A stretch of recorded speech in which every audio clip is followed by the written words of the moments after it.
कार्यक्रमाचे सन्माननीय अध्यक्ष तसेच महाराष्ट्र राज्याचे सभापती माननीय राम शिंदे साहेब, डिजिटल मीडियाचे महाराष्ट्रातले अनेक वर्षापासून सर्वांना परिचित असणारे राजा माने साहेब आणि गाडगे साहेब, या NTVचे सर्व आमचे मित्र इक्बाल शेख, त्यांना मदत करणारे त्यांचे दोन्ही चिरंजीव अब्रार शेख, अरबाज शेख आणि सर्वात महत्त्वाचं सर्व पत्रकार मित्रांनो, प्रथमतः या 23व्या वर्धापन दिनानिमित्त इक्बाल शेख जे संपादक आहेत NTVचे, त्याचप्रमाणे त्यांची सर्व टीम आणि महाराष्ट्रातून त्यांनी जमा केलेली एक सर्व नामवंत गुणवंत पत्रकार, या सर्वांना आमच्या सर्वांच्या वतीनं खूप शुभेच्छा।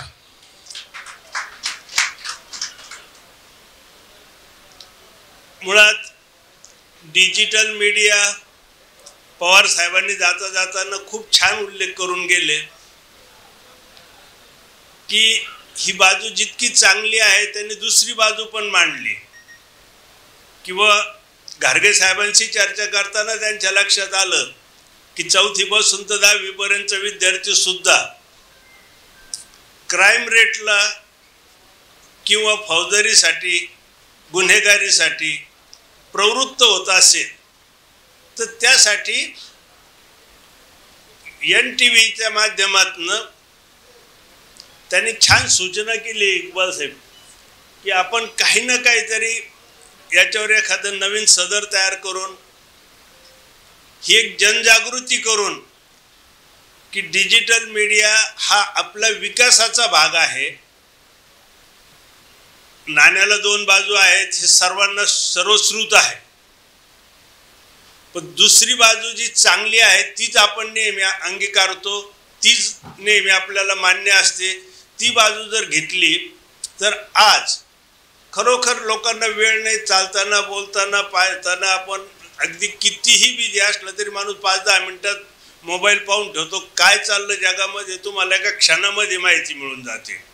ही जादू जी डिजिटल मीडियाची आहे त्याच्यामुळे जर आपण अपडेट राहतो, कुठल्याही कानाकोपऱ्यात महाराष्ट्रातल्या घटना घडू द्या, 10 मिनिटाच्या आत तुमच्या आमच्या खिशामध्ये त्याची बातमी आलेली असते, माहिती आलेली असते। त्या माहितीच्या आधारावर आपण आता निरनिराळे प्रोजेक्ट करत आहोत। प्रामुख्याने आपण ज्यावेळेला निवांत दुपारच्या सत्रामध्ये साधारणतः डिजिटल मीडिया,